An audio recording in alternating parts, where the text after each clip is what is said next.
lahat at salamat po sa nag-pray, Ma'am Rose. Thank you so much.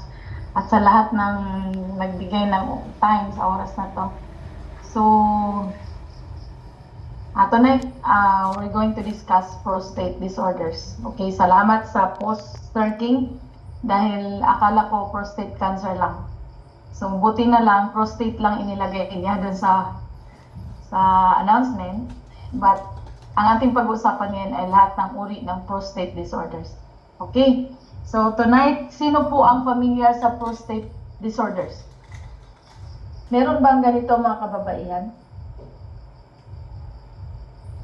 Meron o wala? Wala. Wala. Okay. So, walang ganito ang mga babae.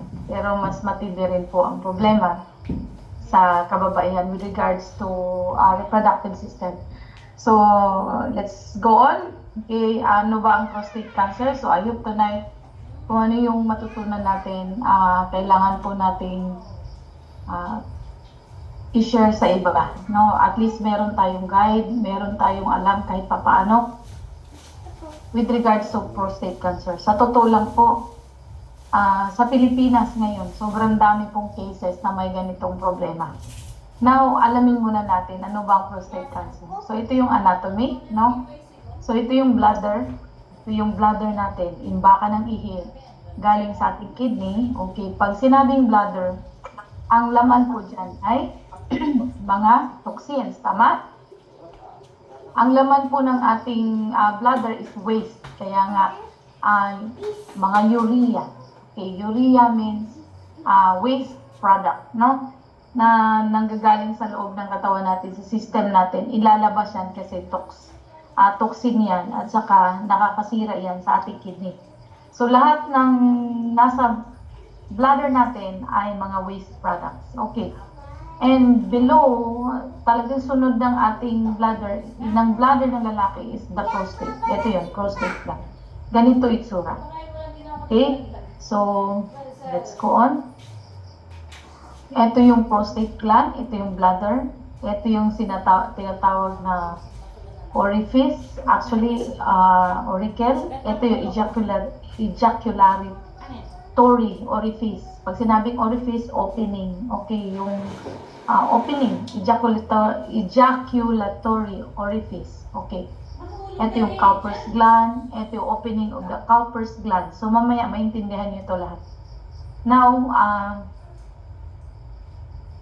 para saan ba ang prostate? Okay? Ano bang importance ng prostate ng mga kalalakihan? Yung prostate kasi, may malaki pong function ang prostate gland ng mga lalaki. Unang-una, siya po ay nagpapalakas ng mga sperm. Okay? Yung sperm cell. Okay. Yung the process by which the male gamete called spermatozoa are formed from primitive germ cells, spermatogenea in the testes. Average 13 years old. Nag-i-start po ang development or production ng sperm cells during adolescence period. At the age of 13, actually yung iba, 12 years old.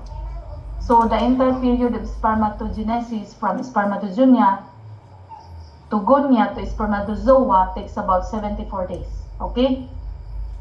Papaano ko lang sa inyo kasi malaki po ang function ng prostate gland pagdating sa sperm cells. Okay, tingnan niyo po ang formation ng sperm cells. Kung makikita po natin, no? Ito po yung from birth to yung puberty, 12 to 14 years old, dyan po yung tinatawag na spermatogenesis. Kumbaga, ang beginning or the foundation of the development of sperm cells. Okay, kung ito siya, primordial germ, okay, spermatogonia, ayan, process. Kung makikita nyo, paulit-ulit kung sinabi to, they multiply, they duplicate themselves into two. Okay? Binary. So, ito yung process ng spermatogenesis until na mag-mature. So, pinakita ko lang sa inyo to para lalo nyong maintindihan kung bakit kailangan natin ng prostate gland. Kasi kapag may prostate gland problem, isa rin po yun sa cause kung bakit hindi po nakapag-conceive yung mag-asawa ng anak. Okay? So, si prostate gland ay malaki pong factor pagdating sa sperm cells. So, ito po yung process ng development ng sperm cells sa mga kalalaki. Okay?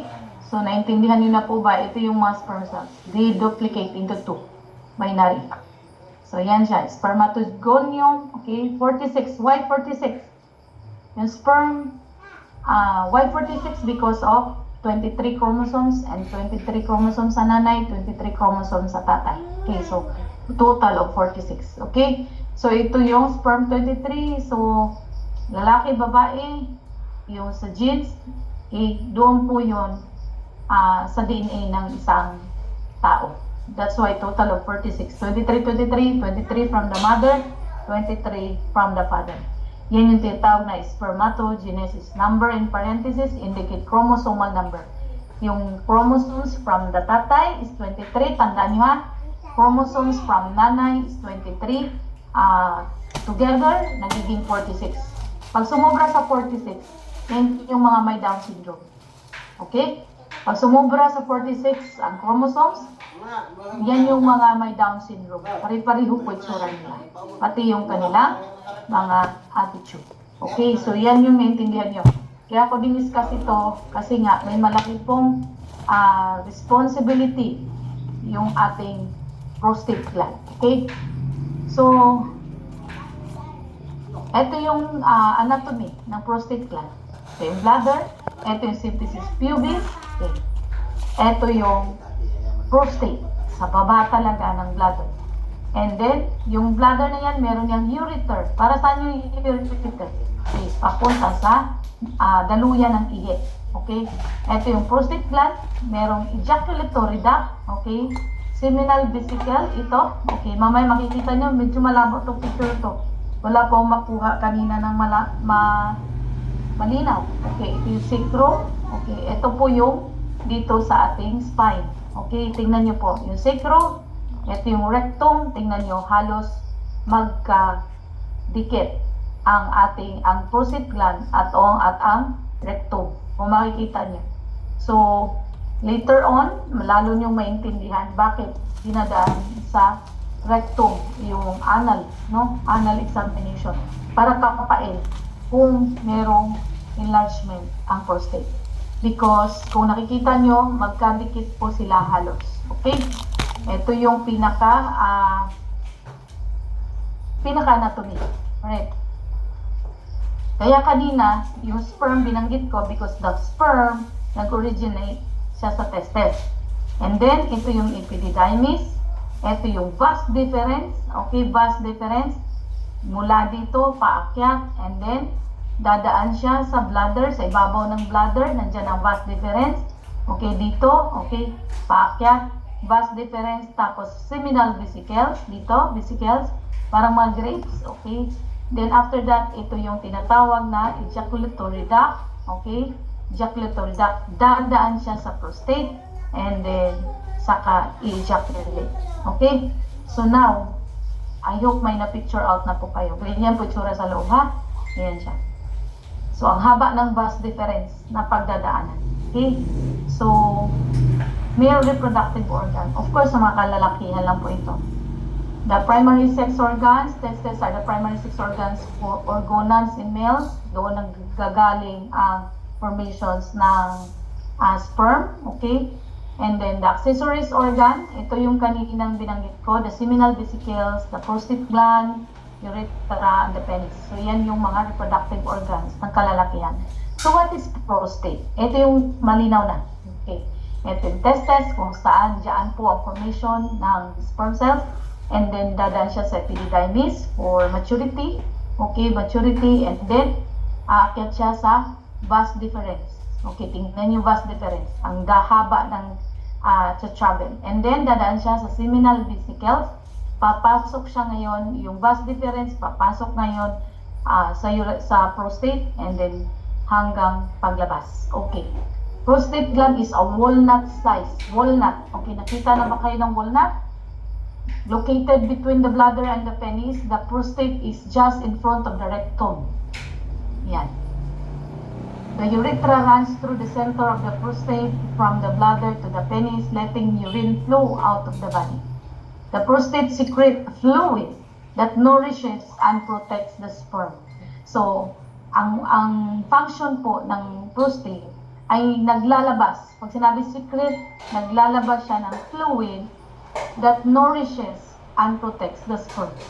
Pinapalakas niya, ninonourish niya yung sperm cells na during ejaculation, wait.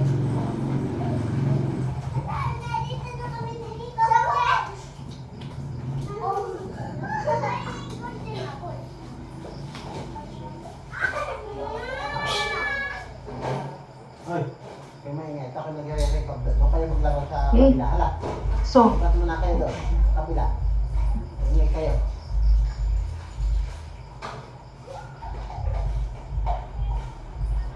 So during ejaculations, okay, from here, the testes, the number of sperm cells, no, to ina-ejaculate ng lalaki is about 300 million sperm cells. No? 300 million sperm cells. There are different studies, no, some 250, but the normal talaga is 300 millions of sperm cells. Okay? And then, yung 300 millions, akit siya dito, okay, dadaan kay seminal vesicles, papasok kay prostate, para saan? To nourish and to protect the sperm cells, para magiging strong sila, no? And during ejaculation, the prostate squeezes the fluid into the urethra, okay, and it's expelled with the sperm as semen, okay. A normal prostate is about the size of a walnut in a man's 20s and can grow to the size of a lemon by age 60. Okay? So, tandaan nyo, ang normal prostate po sa mga walnut size, a man's under 20s. 20s pa lang sila, walnut size pa lang. But, by age po, lumalaki po siya katulad ng kasinlaki ng lemon. Okay? So, ganun po ang prostate, no?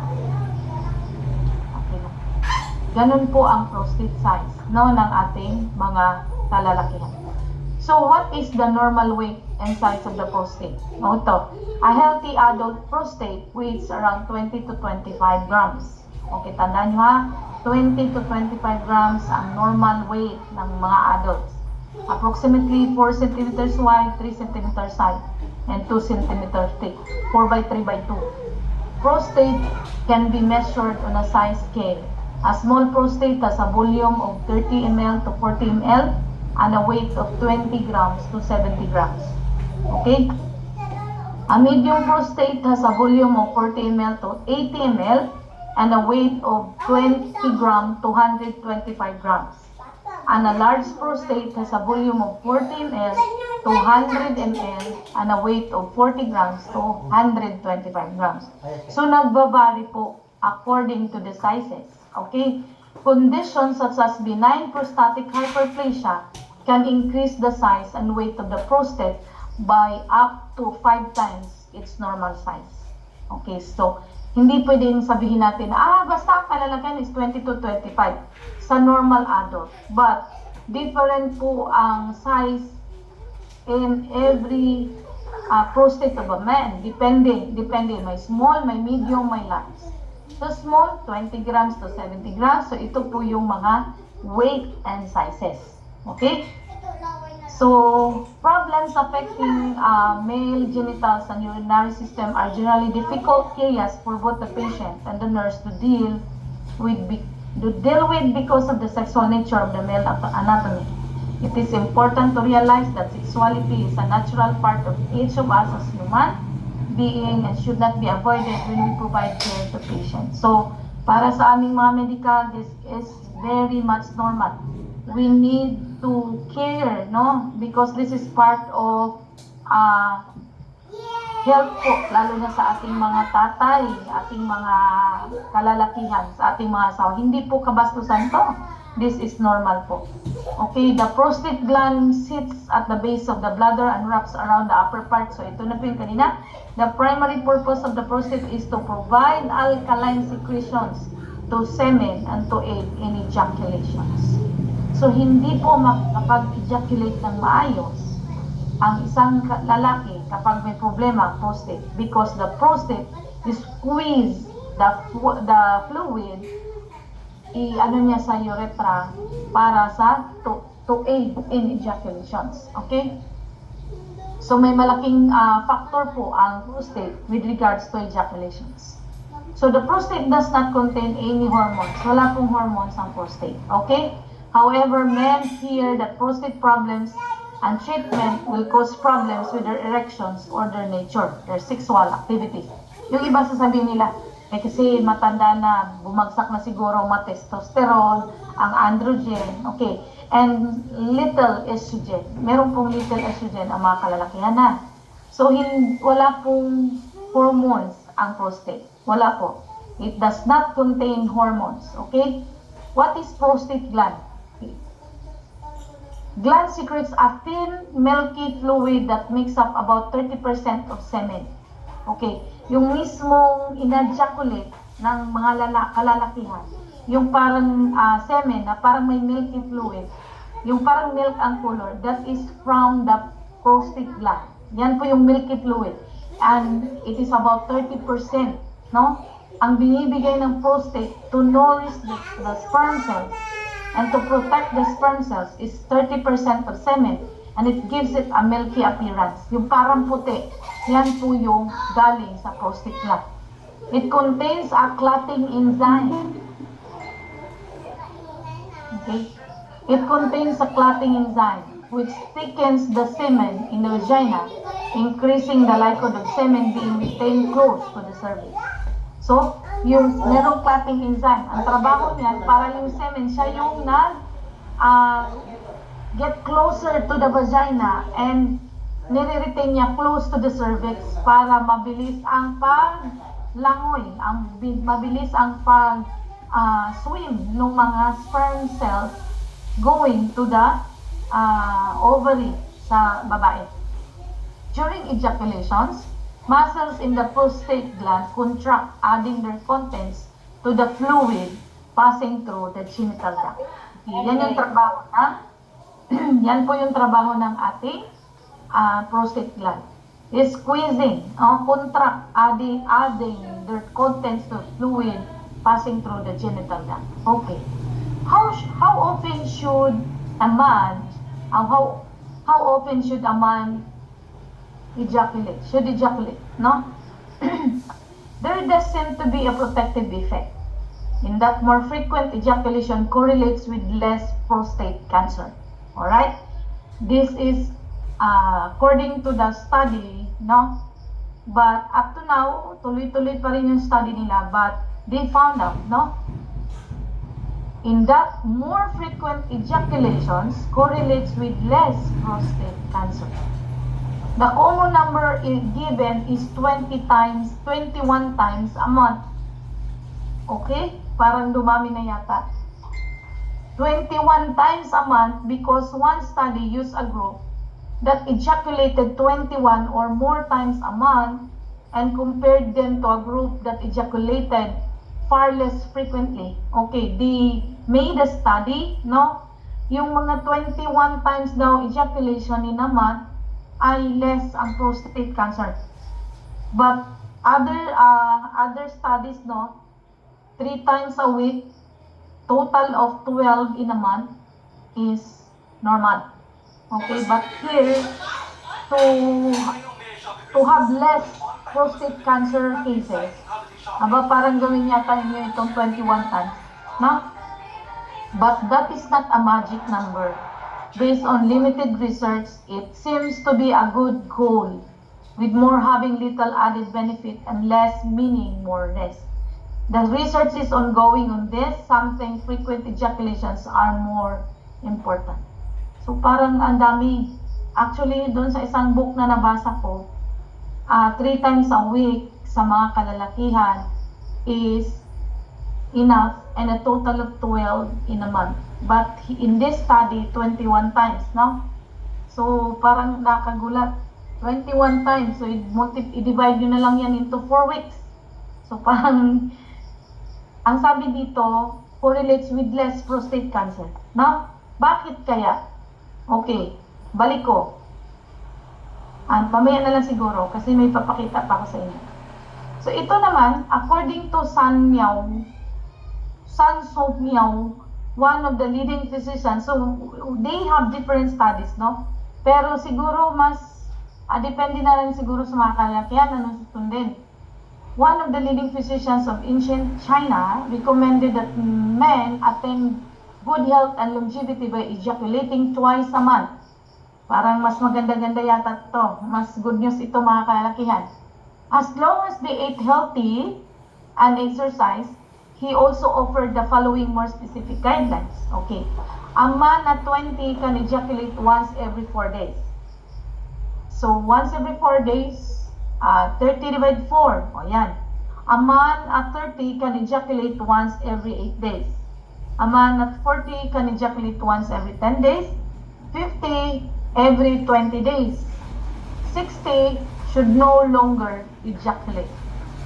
A man at 60 should no longer ejaculate. But this study from the leading physicians of China. But the previous one, ito is the study from USA.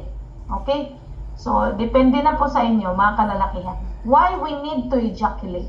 Because prostate gland secretes parang bumalik. Okay. Bakit kailangan mag-ejaculate? Okay, bakit kailangan yung number of ejaculations is very important. Why? Prostate secretes prostatic fluid, yung tinatawag na milky fluid, which is emptied into the prostatic urethra. Okay. Functions of prostate gland secretes atin. Ulitin ko, ang prostate po doesn't contain hormones. Wala po But the prostate gland, ito po yung milky fluid that contains calcium. Ito po yung laman ng mga kalalakihan. Take note sa mga kalalakihan. Kailangan ng calcium natin is maayos. Ang citrate ion is maayos. Phosphate ion is maayos. Clotting enzyme is maayos. Pro-fibrinolysid is maayos. And of course, kailangan alkaline ng pH. Alkaline ang environment ng prostate. Because prostate component ay ito. Okay? So these are all, hindi lang po ito. Meron pa po akong additional. Kung ano pa po yung content, nung fluid ng prostate gland, bakit kailangan i-ejaculate? Of course, sila po yung nag-nourish sa sperm cell and para magiging strong ang mga sperm cells na kalalakihan. Now, ito pa po yung ating additional. Yung seminal vesicles, ito yon. Ito yung malinaw. From the sperm cells, okay, akyat sa vas deferens, pupunta kay seminal vesicles. Yung seminal vesicles, parang maliliit na grapes. So, what is the functions of seminal vesicles? Situated either side of the prostate gland, okay? Secretions of seminal vesicles are emptied into ampulla of the vas deferens. Ito. Kung anong meron dito, i-empty niya. The ampulla of the vas deferens is continued as ejaculatory duct, which passes through the prostate to form internal urethra. Okay, functions of seminal vesicles. Ito na. Yung seminal vesicles ay may rich in fructose. Kailangan niya tong papuntahin kay prostate. Ang prostate na laman ay calcium, citrate, phosphate, ito lahat. Ang laman din naman ng mga seminal vesicles, fructose, alam niyo fructose, sugar, di ba? Citric acid, nutrient substances, ang daming nutrients, fibrinogen, large quantities of prostaglandins. Okay, makes female cervical mucus more receptive to sperm movement. May malaki pong functions ang prostate ng mga lalaki. Why? Lalong-lalo na ang seminal vesicles, no? It secretes prostaglandins. Habang nag-i-echo ako. It secretes, it releases prostaglandins. Para saan yung prostaglandins? To make the female cervical mucus more receptive to sperm movement. Yung cervix kasi ng babae nagre-release ng mucus. May mucus yan during intercourse, no? And that mucus will help catch the sperm movement para mag-flow throughout the reproductive system of the female. Cause backward reversal, reverse peristaltic, siya yung tumutulong para mabilis mag-peristaltic movement, para lumangoy. Okay. Contractions in the uterus and fallopian tubes to move the ejaculated sperm toward the ovaries. Okay? So, yung malaki pala ang factor ng mga prostate gland sa mga, yung seminal vesicles ng mga kalalakihan. Inom black water.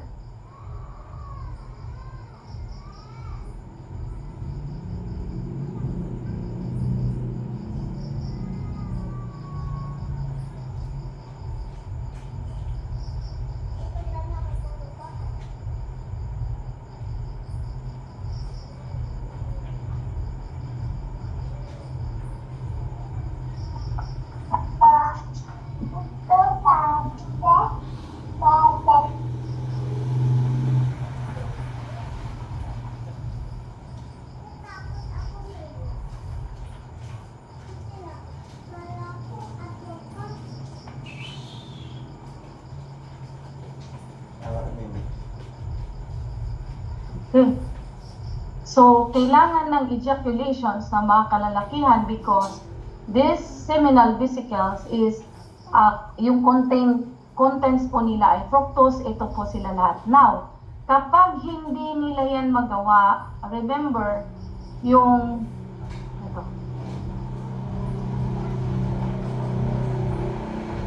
ito, tingnan natin ha, yung prostate gland ng mga kalalakihan,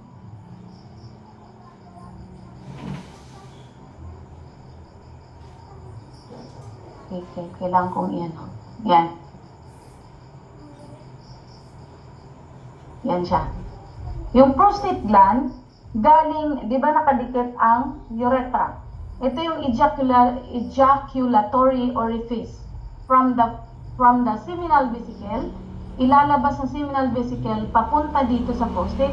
And then si prostate, i-squeeze niya yung sperm and i-squeeze niya yung milky fluid para i-ano nila dito sa urethra. Remember, bakit kailangan sundin yung ejaculatory numbers, no, ng mga ejaculations? Because ito po ay bladder. Nandito yung mga waste product. And then nandito yung pinaka-urethra. Ito yung daluyan ng mga waste product from the bladder ay kadikit po ng prostate. Now, since the seminal vesicles and the prostate ay merong rich fructose, okay, now what will happen? Pag hindi yan na empty, hindi yan na ejaculate, so the bacteria, the microorganisms, kinakain nila yan. That's why, because of microorganisms from the bladder, okay, kasi waste product ito, nandito sila, kinakain nila, nagkaroon sila ng kainan. Marami silang source of food na fructose na nanggaling sa prostate. That's why, nagkakaroon ng enlargement. Dito sa urethra, magkakaroon siya ng inflammations. Why? Ito yung port of entry nila going to the prostate. Okay.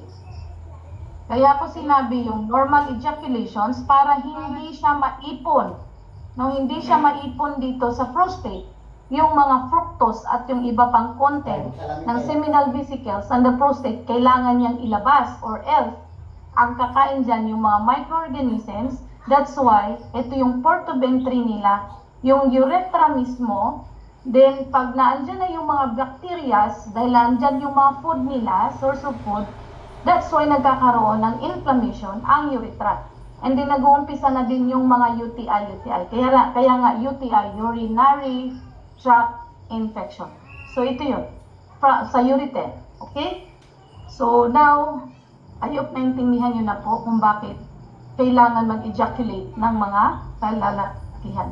Because favorite po nila yung mga pagkain na ito, lalo na yung fructose. Okay, so I hope naintindihan nyo ha. Kailangan nilang sundin ang ejaculations. Why? Pag hindi, mag-i-enjoy po ang mga microorganisms from the bladder na source po. Nandun yung mga waste product from the urine na nanggagaling. So, anong una po na disorder ng prostate? Yung tinatawag na prostatitis. Okay? Pag sinabing prostatitis, this is uncomfortable condition that causes inflammation of the prostate and its surrounding tissues. Prostatitis is classified into different types. Meron po tinatawag na chronic prostatitis. Yung prostate po, tingnan nyo, nakikita nyo po yan, namamaga. Bakit namamaga? Because naandun lang mga fructose, yung mga content, at bumaba po, andito po yung mga urine, andito yung mga waste products, bumaba sila dahil andun yung source of food nila. That's why, hindi nila na-empty, no ejaculations, and then, chronic prostatitis. Pag sinabing chronic prostatitis, nagkakaroon ng chronic pelvic pain syndrome. Okay.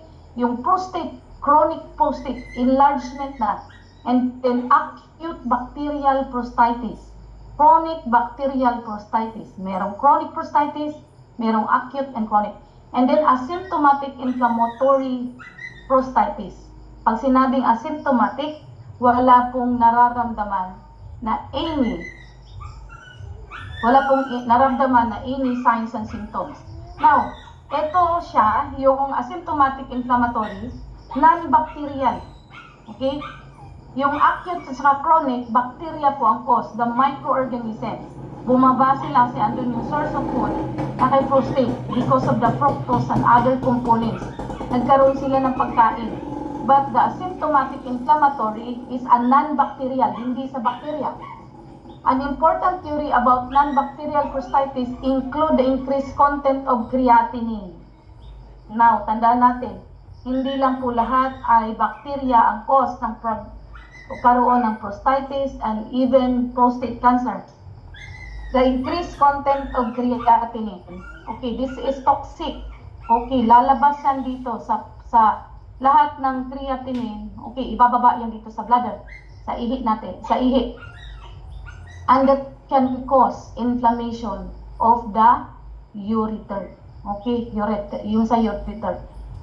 Increased creatinine, urate. Okay, pag sinabing urate, yung mga crystals formations. Yung crystals formations from the high oxalate foods na pinagkakain natin and white blood cells due to reflux into the prostatic ducts. These agents can act as chemical agent leading to inflammatory response. So, alam na natin yan. Hindi lang po lahat bacteria ang cause. Okay, kung hindi, pati po itong creatinine, white, and also the urate. Urate is crystal formations from the high oxalate foods na mga kinakain natin. Okay? And these agents can cause leading to a inflammatory response. Kaya nagkakaroon ng prostatitis. Nag-enlarge po. Nagkaroon ng inflammation ang prostate gland ng kalalakihan. Pag sinabing prostatitis, inflammation of the prostate gland can occur anytime after puberty. Okay? Recurrent urinary tract infections, yung UTI. Okay, isa po yan sa signs and symptoms. Okay? Okay, pwede akong, ihi na po ako.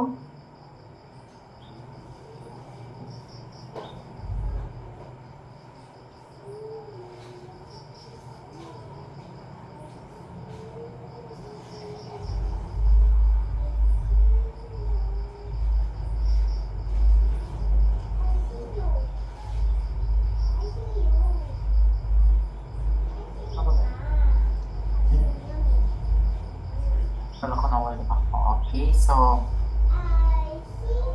may po tayo. Kunting paalala po ay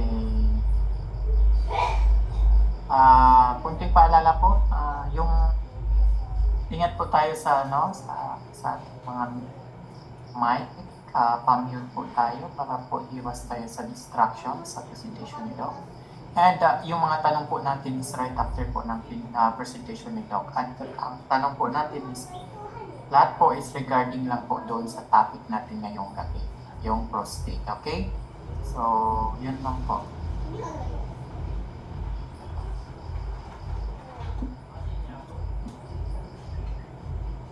So, nasaan na pa tayo?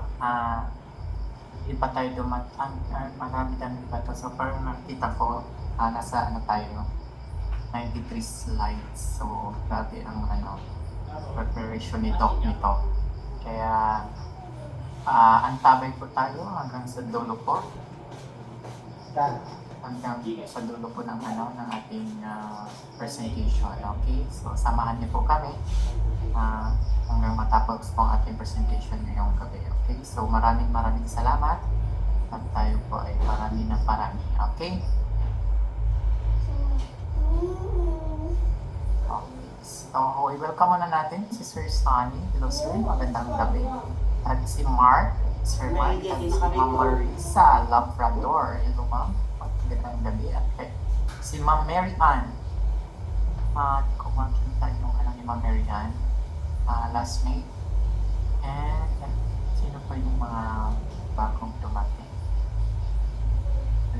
Si Sir Romer. Okay, okay, so welcome po sa ating Health Talk with Doc. So, pinaka-usual na mga attendees natin ng mga lalaki, sila Sir dalawang Alan, Sir Manuel. Pero ngayon, medyo marami-rami tayo, okay? So, para sa atin to, okay?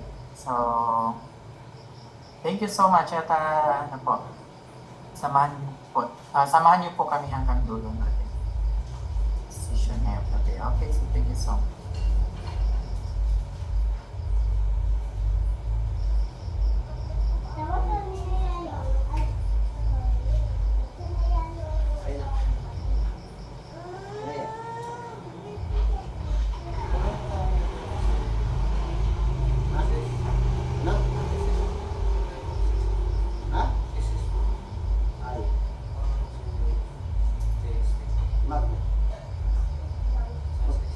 Magkano nga?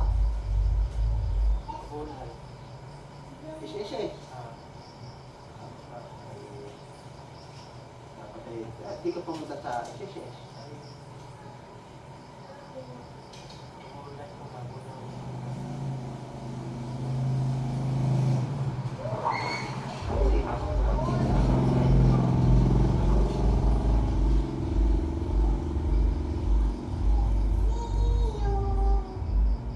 Bakit hindi mo kailangan nagpunta ka na ng SSS?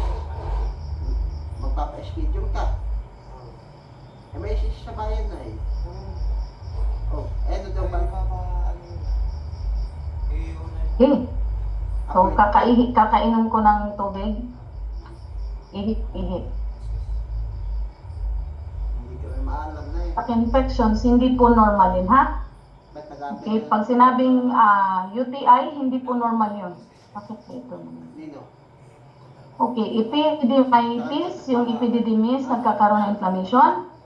Benign Nire-record na. prostate hyperplasia, urethritis, yung UTI, prostatic carcinoma. Ito po yung mga immunocompromised status, urethral strictures, and bladder neck hypertrophy.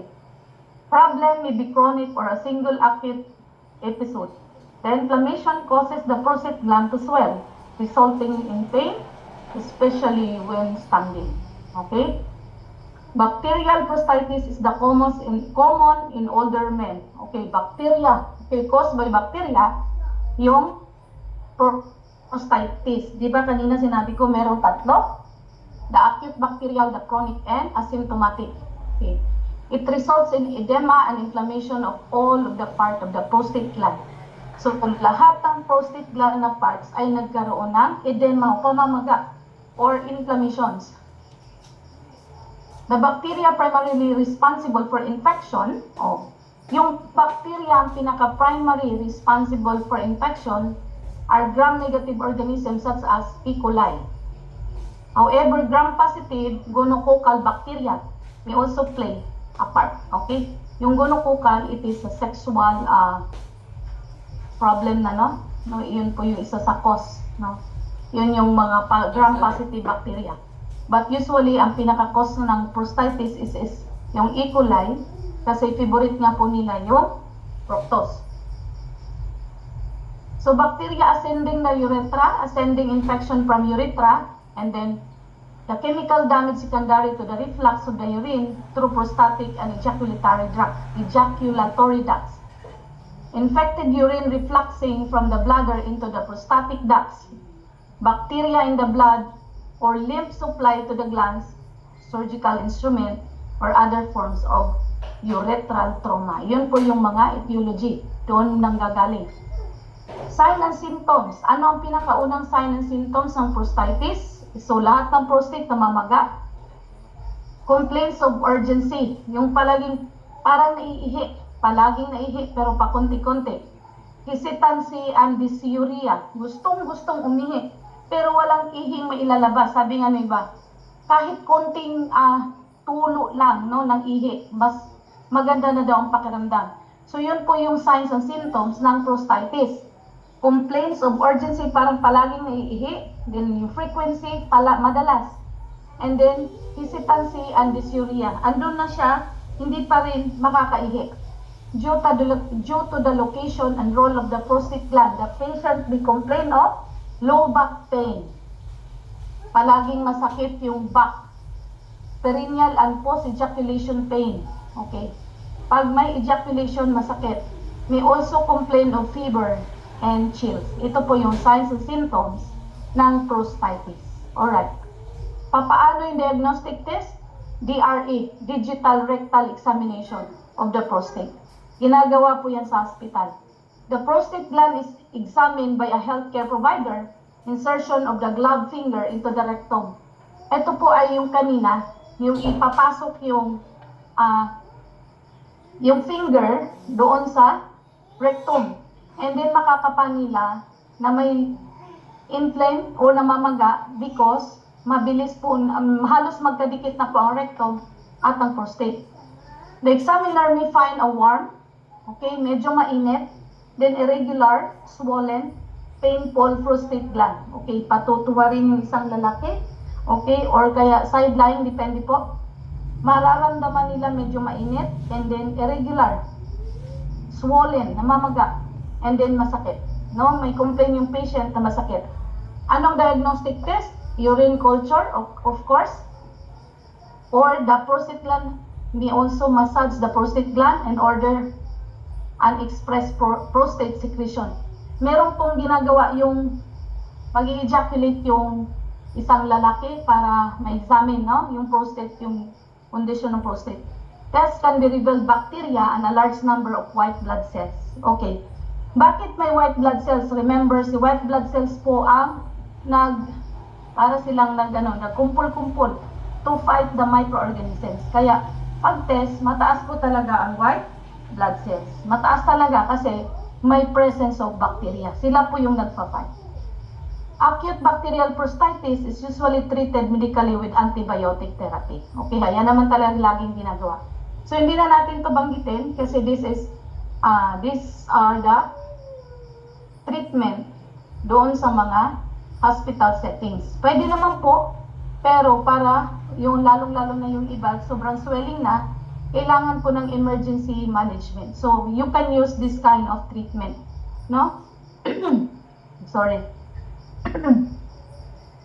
Therapeutic interventions, stool softener. Okay. Kailangan ng isang pasyente na may prostatitis, kailangan hindi po matigas ang idudumi or else lagi po silang masasaktan.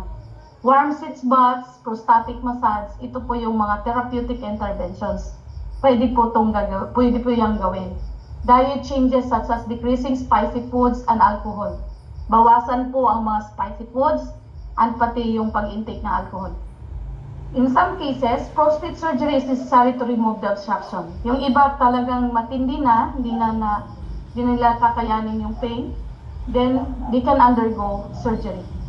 Okay, so wag na to. Okay lang. Encourage the patient to wash his hands and sitz baths equipment before and after its treatment. Okay. Fluids such as water and cranberry juice should be encouraged up to 2,500 to 3,000 liters per day unless contraindicated. Kailangan nila talaga ng fluids. Okay? Now, patient's education, sabihan natin na the bladder irritants in the form of caffeine products. Okay? Bawal po ito. Yung mataas ang caffeine content, coffee, tea, cola, and chocolate. Citrus juices and alcohol should be taken in a very limited amounts. Okay, so dapat alam po natin to bilang nagki-care ng mga patients na may ganitong issue. Encourage the patient to empty his bladder every 2 to 3 hours, even if he does not feel the urge to urinate. Okay? So yan po yung mga patients education na pwede natin ibigay. Sinipon kasi ako. Wait lang. Acute prostatitis can lead to urinary retention. Okay, pwede rin po. The prostate is extremely swollen. It prevents complete bladder emptying. Kaya nga hirap na hirap sila umihi. The prostate is extremely swollen. Kaya nagkakaroon ng urinary retention. Most troublesome complication may be a temporary problem with erections, ascending infections, prostatic abscess, may nana na, epididymitis, and prostatic calculi. Meron pong stones. Okay, yung mga crystal stones doon sa prostatic calculi, doon sa lining ng ureter. Okay, doon po, pwede pong deposit doon ang mga crystals or yung tinatawag na calculi stones. Hindi lang po sa kidney, but also the ureter, yung tinatawag na cystitis. Nagkakaroon ng prostatic calculi. Complications, acute prostatitis can lead to tapos na to. Papaano ang pag-prevent ng prostatitis? Regular and complete emptying of the bladder to prevent urinary tract infection. Kailangan talagang iihi. Avoiding excess alcohol, more than 2 to 3 ounces per day. Alcohol in a bladder is irritant. Avoiding certain high-risk sexual practices. I-avoid muna. Avoiding contamination of the urinary tract. Okay? Punta naman tayo sa benign prostatic hyperplasia. Tapos na tayo sa prostatitis. Dito naman tayo sa BPH. Enlargement of the prostate gland is a normal process in older men. Okay? Totoo po yan, normal po because they cannot able to ejaculate normally. Okay? It begins at about age 50 and happens in 75% of men and older than age 70. Yan po yung BPH. Benign prostatic hyperplasia is a non-malignant growth of the prostate that gradually causes urinary obstruction. It is a non-malignant. According to current studies, BPH does not increase a man's risk of developing cancer of the prostate. Okay ha? Ang BPH daw, according to the current studies, does not increase a man's risk of developing cancer of the prostate. Hindi po daw siya. Okay? Does not increase a man's risk of developing cancer of the prostate. So ito po yung benign prostatic hyperplasia. Kung nakikita niyo po, the whole prostate, no, ay nagkakaroon ng inflammation. Exact cause, unknown. But meron pong malaking factor ang age, no? Maybe age-related hormonal changes. Risk factors, age 60 above. Of course, family history, diabetes, heart disease, and also lifestyle as the factor kung bakit merong benign prostatic hyperplasia. So ito po yung benign prostatic hyperplasia. Ito yung normal prostate. Tingnan nyo ang urethra. Malapad, kaya walang sakit. Sa BPH, yung urethra lumiit because nag-enlarge ang prostate. Both prostate, kaya na-compress yung urethra, that's why ang hirap umihi. Kapag umihi pa konti-konti, lumiit yung daluyan. At yung daluyan na to, na-compress na nga, inflame pa. That's why ang hirap talagang umihi. Hindi agad-agad na empty yung bladder. Yan yung benign prostatic hyperplasia. Ang cause, unknown. Okay? Some men think they have caused the problem by certain sexual practices. However, there is no specific proof. Some factors that are being investigated, research studies, are high-fat diet. Okay? Some factors are high fat diet, ethnic backgrounds, and lifestyle issues. Okay. There is a slow increase in the number of cells in the prostate gland, generally as the result of aging, and the male hormone dihydrotestosterone. Okay, testosterone. The size of the prostate gland increases, lumalaki. Okay, it begins to compress or squeeze the urethra. The narrowing of the urethra means the bladder must work harder to expel the urine. Kasi nga, nagkaroon ng lumaki po nag-enlarge po yung prostate, kaya na-squeeze yung urethra. More effort and longer time is required to empty the bladder. That's why sila talaga, hirap na hirap umihi. Ang tagal po nilang makalabas sa CR. Okay. Eventually, the narrowing causes an obstruction and may lead to urinary retention and eventually distension of the kidney with urine hydronephrosis. Pag sinabing hydronephrosis, hindi po sila nakakaihi ng maayos. That's why sometimes ang patients manifest edema. Meron pong edema yung pagmamanas. Because it can cause urinary retentions dahil hirap na hirap po silang mag-empty ng bladder because the urethra is talaga namang lumiit. Is the location of the enlargement, wag na to. Signs and symptoms of BPH. Benign prostatic hyperplasia. Ito yun, they are either problems related to obstructions or problems related to irritations. Symptoms related to obstructions include decrease in size or force of the urinary stream. Lumiit po talaga. Difficulty in starting a stream. Hirap na hirap po makaihi. Dribbling after urination is thought to be completed. Kala nila parang, ay salamat, pero mamaya magugulat naman, meron na naman. Urinary retention and feeling that the bladder is not empty. The patient may also experience overflow incontinence or interrupted stream, where the urine stops midstream and starts again. So paputol-putol, no, yung pag-ihi. Yan po yung mga signs and symptoms. Pa konti-konti, no? Yan po yung mga titingnan na signs and symptoms sa mga kalalakihan. It means you already have problem sa prostate. Symptoms related to irritation, okay, nocturia, dysuria, and urgency. Nocturia, it means sa gabi. Madalas ang pag-ihi during nighttime. Babangon, pag sinabing nocturia, babangon, kaya tulog ka, tapos mararamdaman gusto mong umihi. Kaya halos hindi ka patutulugin. Nocturia, panggabi, ihi ng ihi, hindi na konti pa konti-konti. And then dysuria, sobrang halos wala lumalabas na ihi. And then urgency, parang gusto mo na umihi. Yan po yung signs and symptoms. A prostatic symptoms index score sheet has been developed. Healthcare providers ask all their patients the questions on the web, assessing the seriousness of their symptoms and determining treatment options. Okay. Yung pathophysiology, paano po ba siya nangyari? The prostate gland helps to store seminal fluid, di ba? May seminal fluid siya. In adult men, typical prostate is 3 centimeters long and weighs about 20 grams. Because of its location, prostate disease can often affect urination, ejaculation, and rarely defecation. The prostate contains many small glands which mix 20% of the fluid constituting semen. In prostate cancer, the cells of these prostate glands mutate into cancer cells. The prostate glands require male hormones known as androgens to work properly. Sa prostate cancer, the prostate gland kailangan niya ng hormones, requires androgen hormones. Androgens are also responsible for secondary sex. Bata po ito. Actually, saan ba, sino po ang nagbibigay ng gender? Sa lalaki po nanggagaling ang gender ng bata. Okay? Sa gender po, ang gender po ng bata ay sa lalaki po nanggagaling. Okay? Sex characteristics. Okay?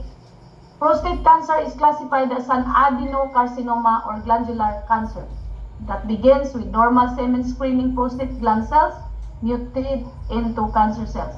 The adenocarcinoma is most common in the peripheral zone. Initially, small clumps of cancer cells remain confined to otherwise normal prostate glands, a condition known as carcinoma in situ.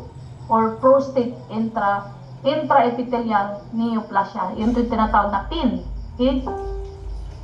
The PIN is a precursor and it is closely associated with cancer. So yan yung beginning or development of cancer cells. Over time, these cancer cells begin to multiply and spread to the surrounding prostate tissue, forming a tumor. Okay, the tumor may grow large enough to invade nearby organs, seminal vesicle, the rectum, travel in the bloodstream and lymphatic system. Prostate cancer most commonly metastasize to the bones. Okay? Ang prostate cancer nagmetastasize siya sa bones, sa lymph nodes, and may invade rectum, sa bladder, and lower ureters after local progressions. So, the first step, okay, sa paano yung diagnostic test, okay, a DRE of the prostate is conducted by healthcare provider, okay, assess for enlargement and whether the gland is hard, lumpy, or bulgy. Primary tests include urinalysis, and blood test. Yan yung mga diagnostic test. Ito po yung sinatawag na REE, rectal examination, no?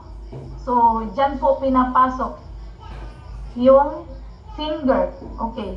Diyan ipapasok yung finger and then kakapain kung may warm, may swollen, and then may pain. Kasi closer na sila sa rectum. So doon po ang isa sa pinaka-diagnostic kung may problem ng prostate. Okay. Other diagnostic, pwedeng kunin ang BUN. Okay, di ba sabi kanina, hindi lang po ang bacteria but also creatinine urate. Okay. Serum creatinine, specific antigen, yung PSA.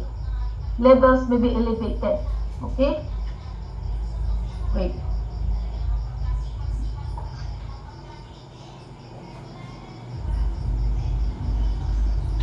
Wow.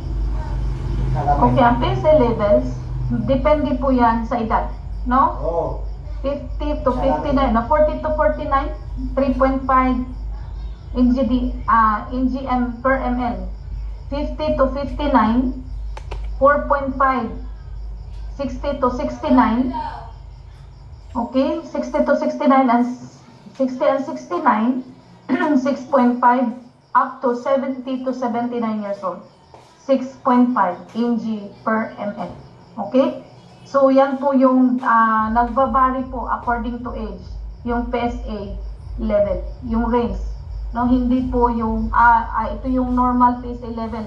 By age po ang basihan. Hindi po yung, basta yan yung basihan po is by age. Okay? Yung PSA level ng mga, ng may prostate tissue. Okay? And then, secondary tests include urodynamic flow studies which may show a decreased urine flow rate. Ito even sa urine na isa po ito na dadiagnose kung gaano nakatindi yung problem ng prostate. Transrectal ultrasound of the prostate and cystoscopy may reflect structural abnormalities. Okay, therapeutic interventions.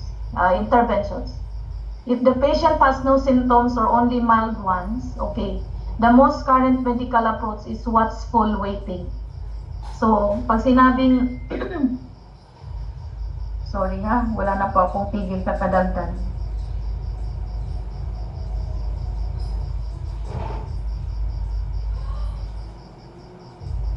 Pag sinabing watchful waiting, ibig sabihin, to observe a prostate cancer until it has metastasized. Okay, watchful waiting. I-observe yung prostate cancer until it has metastasized. Ulitin natin, ang pinaka number 1 po na affected if you have prostate cancer, una pong nag-metastasize ay sa bones and then lymph nodes. Okay? The healthcare providers watches for any increase in symptoms or signs and symptoms that urethra is becoming obstructed. So interventions, ito kadalasan ginagamit pag hindi na talaga kaya, no? Yung mga hindi na nakakaihi, kailangan mag-catheter. Hindi po pwedeng hindi. Or else, magkaroon po ng damage, no? Sa kidney. At hindi po pwedeng ma-imbak yung ihi doon sa kidney natin. Oral fluids, okay, antibiotics, conservative medical treatment, okay, so iba't iba po ang mga approach with regards to interventions. So, alpha-adrenergic, so lahat po ito ay, this is hospital settings. Tingnan nyo po kung Yung mga gamot na pinapainom sa inyo ay nandito. So, yan po ay management doon sa mga may matindi na pong signs and symptoms with regards to prostate. Interventions, all these medications must be taken on a long-term, continuous basis to achieve results. Yun po ang sinasabi palagi. Continuous, no? Ang conservative measures are used initially unless there are recurring infections, repeated gross hematuria. Pag hematuria, merong blood in the urine, bladder or kidney damage, evidence of cancer, and unsatisfactory lifestyle changes. So, wag na to. Ito na yung mga interventions. Transurethral microwave antenna, yan. Transurethral resection of the prostate during the past 50 years, yung TARP na tinatawag, has been used as a surgical treatment, often to relieve obstruction caused by enlarged prostate. Kasi talaga namang hirap na hirap makaihi or hindi na makaihi. So, ito yung mga surgical treatment, okay, TUIP, tulip, ito po yung mga pangalan. So, para lang ma-familiarize kayo sa mga surgical treatment with regards to prostate. So, ito po yung mga ginagamit talaga na surgical. Surgical treatment, resectoscope is inserted into urethra and then the prostate gland is chipped away a piece of a time. Okay, parang ano yan, pag sa heart yan, stent. Okay? Yung tinatawag na chip, ibubuka lang yung urethra. Special surgical instruments are now being used that vaporize or microwave the pieces and cut down on the amount of bleeding during surgery. So, lahat po yan ay mga surgical treatment. So, hindi ko na po siya isa-isahin ha. So, interventions, you may need to save serial urines after Foley catheter has been removed. Okay. Kailangan pong sundin itong mga interventions na to.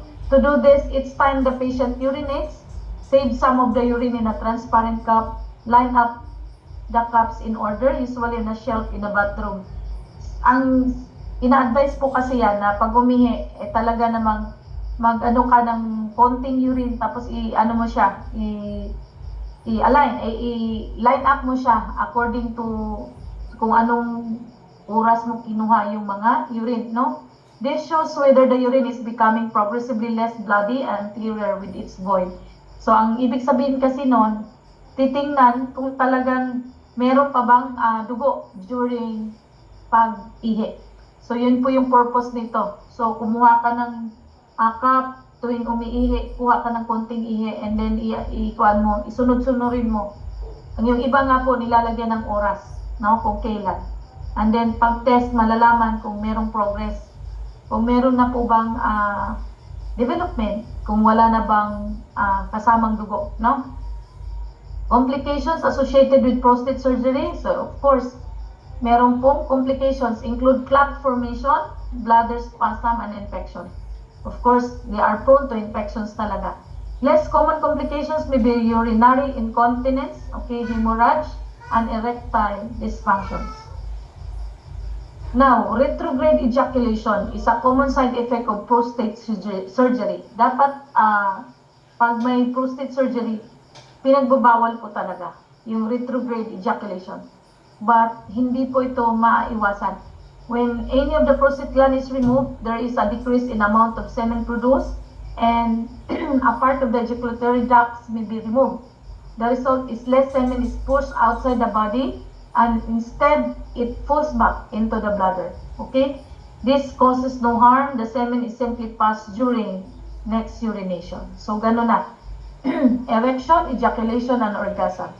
It is important to understand that erection, ejaculation, and orgasm are all separate. Erection means penis become hard, ejaculation is release of semen, and orgasm is felt as pulsations along the urethra. Okay? Unless additional problems are present, patient continues to have erections and orgasm sensations but decrease or no ejaculation. So, lahat po ito ay radical prostatectomy. Huwag na yan. Yan po yung mga dapat surgery or pwedeng i-ano natin sa pasyente. Ito, meron na pong bago ngayon yung tinatawag na laparoscopy. and even tiny robot's arm. Meron na po sila. The surgeon makes all the decisions about the surgery while guiding the robotic arm. Sa ibang bansa to, wala pa sa atin. So, minimally invasive prostatectomy, okay, robot na po ang gumagawa. Sa atin, hindi. Okay, huwag na to. Huwag na to. Now, tapos na tayo sa prostatitis, tapos na tayo sa BPH, benign prostatic hyperplasia. Now, let's go for prostate cancer. So, prostate cancer, ulitin ko, prostatitis, nagkakaroon po ng inflammations, yung buong prostate, and together with the urethra. And benign prostatic hyperplasia, nagkaroon po ng enlargement, yung buong prostate, and nagnarrow po yung urethra. Sa prostate cancer naman, prostate cancer is the carcinoma of prostate gland that may spread to the other parts of the body, particularly bones and lymph nodes. So, kapag may prostate cancer, ang unang pong titingnan ay ang bones at ang lymph nodes. Kasi doon po yan nag-metastasize. Now, prostate cancer is third most common type of cancer among Filipino men. Okay. Sa edad, tingnan mo yung prostate cancer. Ganito na po, nagkaroon na ng nodule ang prostate cancer. 50 to 60 years old, 29% ang incidence. 70 years old, 40% ang incidence. Ang 80 is 67% ang incidence. By age po talaga. Okay? So, ano po ang pag-develop? Paano nag-develop? In prostate cancer, the cells of these prostate glands mutate into cancer cells. Di ba meron pong cells ang prostate? Nag-mutate siya into cancer cells. Yun yung tinatawag na PIN. Okay? Mutation is majorly in 53 gene. Ayan. BCL2. So, masyado nang malalim to. Signaling contribute toward the development of prostate cancer. The prostate glands requires hormones. Sa prostate cancer, the prostate gland requires hormone known as androgen. Diba, wala pong component, walang content na hormones ang prostate. But prostate cancer requires hormones known as androgens that are involved in cell survival and apoptosis. Okay, pag sinabing apoptosis, suicide, cell suicide. Yung cancer cells, kailangan siya ma-program to suicide. Androgens include testosterone, dihydroepiandrosterone, and dihydrotestosterone. Ang androgen, ito yung component. Testosterone, yan, tatlong yan. So, ano ba ang trabaho ng androgen? Sila po ay involved in cell survival and apoptosis. Pinoprogram to cell death or suicide yung mga cancer cells from the prostate gland. So, yun po ang tandaan natin. Need po talaga ng androgen hormones. Initially, small clumps of cancer remain confined to prostate glands, a condition known as carcinoma in situ or prostatic intraepithelial neoplasia. Yun yung PIN. Prostatic intraepithelial neoplasia. Pag sinabing neoplasia or neoplasm, it's the beginning or formation of cancer cells. Over time, these cancer cells begin to multiply and spread to the surrounding prostate tissue, forming a tumor. Okay? So, nagpo-form na sila ng tumor. Eventually, the tumor may grow large enough to invade nearby organs, such as the nearby lymph nodes or the rectum, or metastasize to the bone, or at the lymphatic system and blood. So, tandaan na, ang prostate cancer, nag-metastasize first to the bone, and then lymphatic system, and then the bladder. That's why, kapag may metastasize na sa bone, the patient experience, anemia, bumabagsak po ang hemoglobin. Remember, the bones, especially yung bone marrow natin, doon po ang formation ng red blood cells. Since nag-metastasize, so the bone formations of blood, ay affected po. That's why they can experience low hemoglobin. Okay, kaya sila namumutla, okay, because yun po ang talagang pinaka natatamaan. Okay, una pong natatamaan ng bones. And remember, Ang bones, nandun po yung ating bone marrow na formations wherein the formations of blood, the red blood cells, ay nakay bone marrow. Isa po ang unang naapektuhan. And then lymphatic system and the bladder. Okay, so ito po yung prostate cancer risk factors. Okay, yung risk factors ng mga prostate cancer, sila yung mga matatawag nating dahilan. Pwede nating sabihin, ito yung mga dahilan. Of course, hormones. Okay, wala kang hormones, bagsak ang androgen mo. Remember, androgen hormones is needed when a patient has prostate cancer because it nag-fight po sila sa cancer cells, yung androgen hormones. Of course, aging and the chemicals, no, na pinasok natin sa katawan, isa po siya sa cause, mga risk factors. Siya po yung mga kadahilanan kung bakit nag-develop, nagkaroon ng neoplasm or formation of cancer cells in the prostate. Okay, or family history, pwede po. Diet high-fat foods, no? Ang diet high-fat foods ay isa po siya sa risk factors. Pwede natin, isa po siya sa dahilan kung bakit nag-develop ng neoplasm or cancer cells, yung prostate. Geography, okay. Bakit ang geography? Kasali. Meron kasi yan tinatawag na, wait.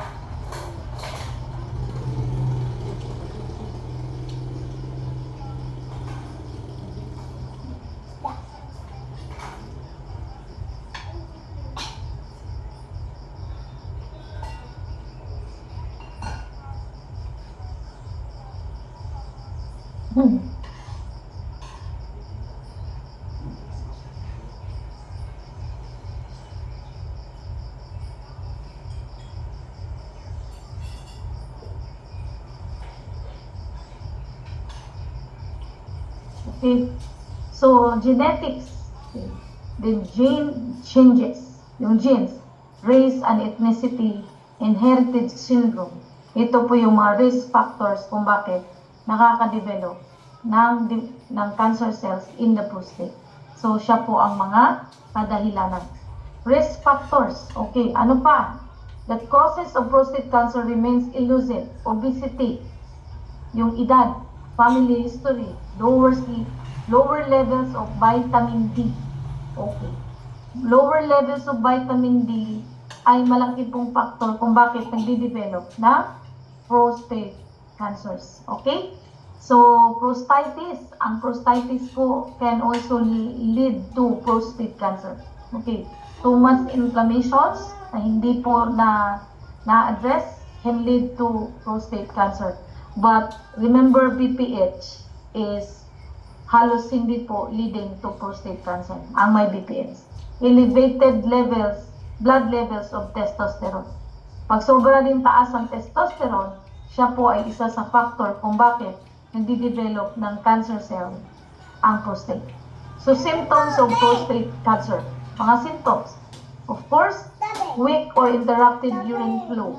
Halos hindi makakaihi, blood in the urine or hematuria, nocturia, ihi ng ihi sa gabi, dysuria, halos hindi makakaihi, walang inilalabas na ihi, pain in the pelvis, spine, and ribs. Okay? Ito yung mga symptoms sa may prostate cancer. Pain in the pelvis. Okay, why? Di ba halos magkadikit po ang rectum at ang prostate?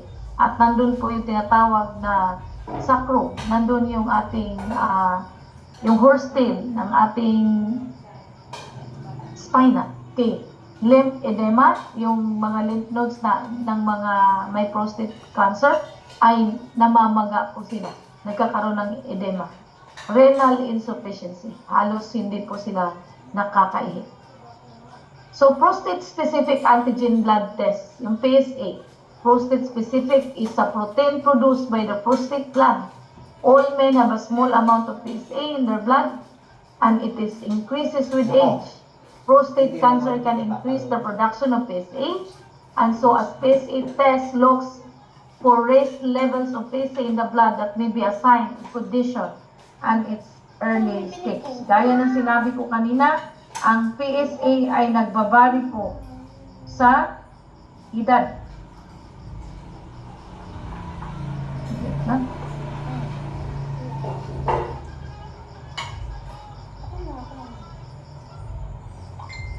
Inisip po na po ako.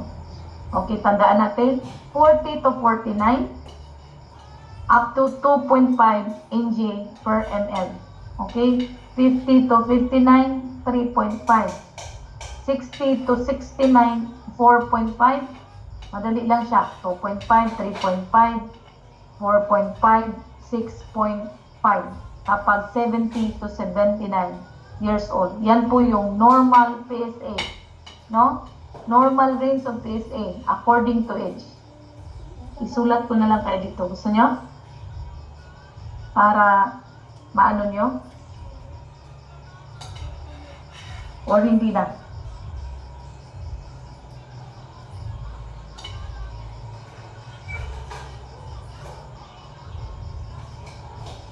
Munti na lang, wait lang. Para i-ano natin. I-ano ko na lang dito, forward. Para meron kayong basihan. Hindi po na talaga ako, sorry.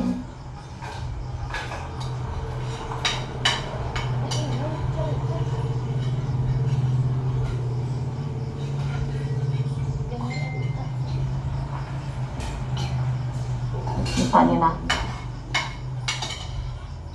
Para at least may basihan kayo. So, ito yung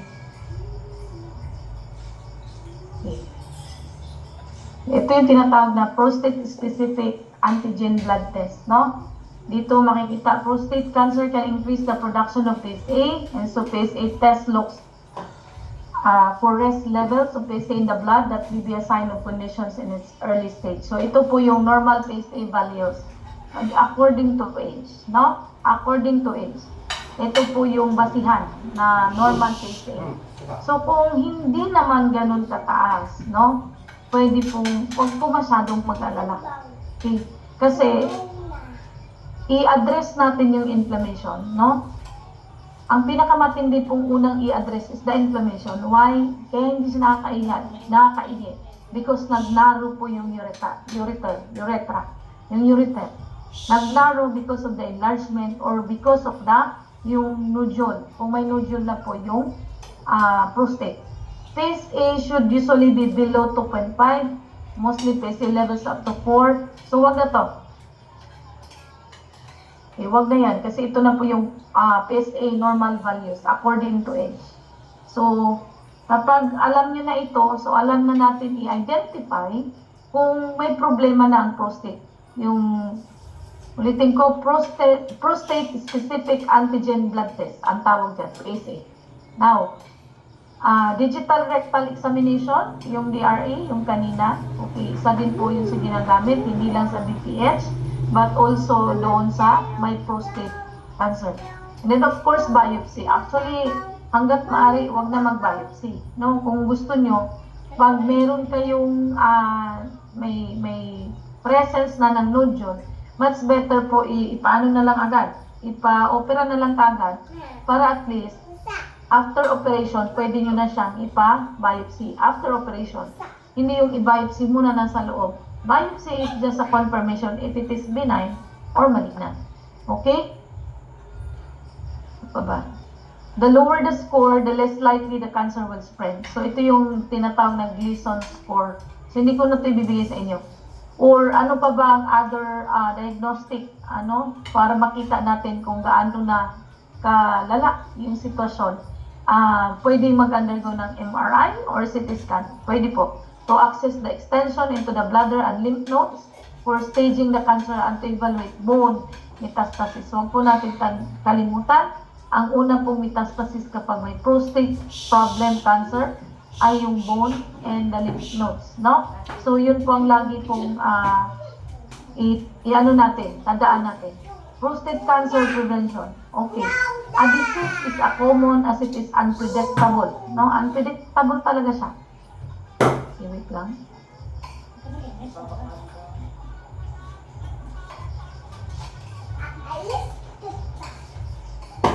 Okay. Unpredictable, it cannot be said that there is a formula that guarantees and it will not manifest.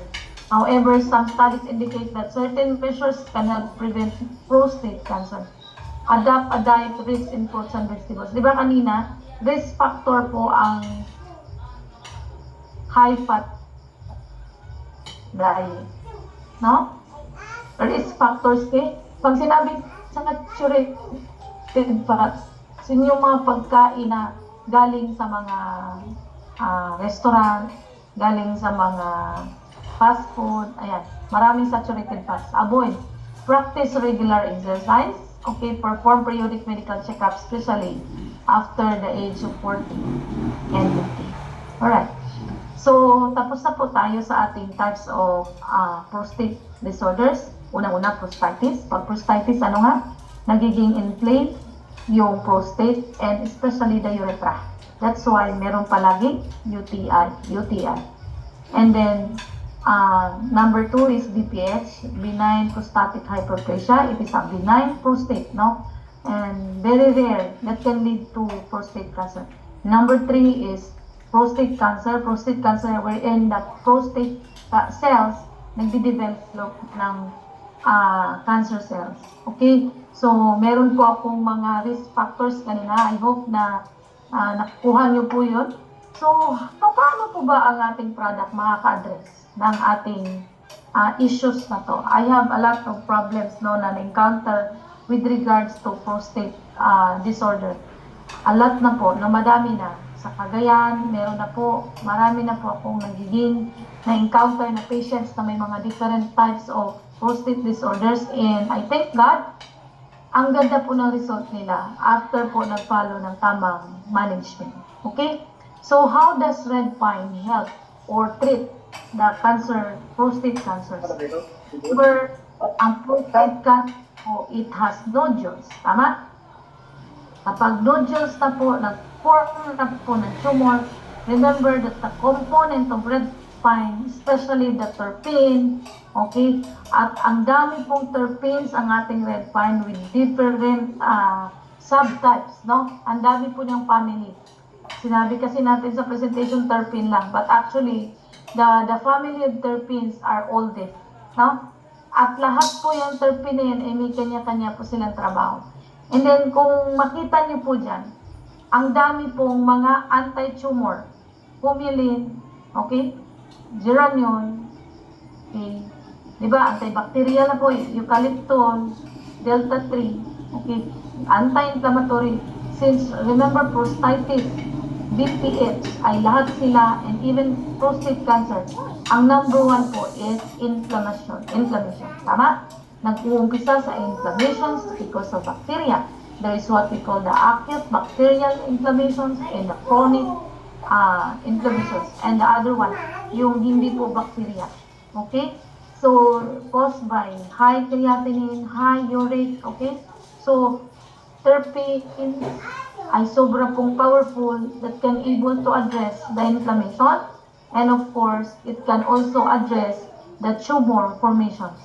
It has anti-tumor, and our product has clinical studies on how to address the tumor issues. Okay?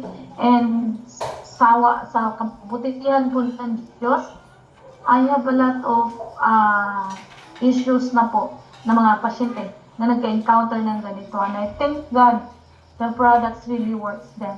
No? So, ito po yung mga tinatawag, pinanopinin, anti-inflammatory. Since puro inflammatory yung ating pinag-uusapan. Okay? Bacteria, ito, terpinolene, transmirolidrol, ang dami po anti-cancer, anti-inflammatory, puro lahat anti-inflammatory, antibacterial, and then anti-tumor, and then anti-cancers. These are all the family of terpenes, and actually, this terpene is the very strong component of our red pine needle oil. Okay, so ito po yun. And of course, we have amino acids. How many amino acids our product? It has 29 amino acids. And commonly related to prostate cancer include pycnogenol, glutamine, leucine, serine, glycine. sarcosine, proline, and arginine. In the light of the results of this paper, we describe further that the rules of serine and taurine in prostate cancer. Kinuha ko to sa clinical study with regards to prostate cancer and prostate disorder. Kinuha ko lang to. At actually, napakahaba po dito. Ito lang yung kinuha ko that some amino acids component content of our product aside from terpene na napaka-strong, they work together, no? Kaya hindi nakakapagtaka. Hindi nakakapagtaka kung bakit na-address po yung mga ganitong issues sa ating mga kalalakihan. So, nang dahil dyan, tapos na po tayo sa ating presentations about prostate disorders. Okay? So, I hope may na-impart ako sa inyo tonight. Pasensya na dahil medyo sinisipo na po ako. And paulit-ulit po tumutuloy.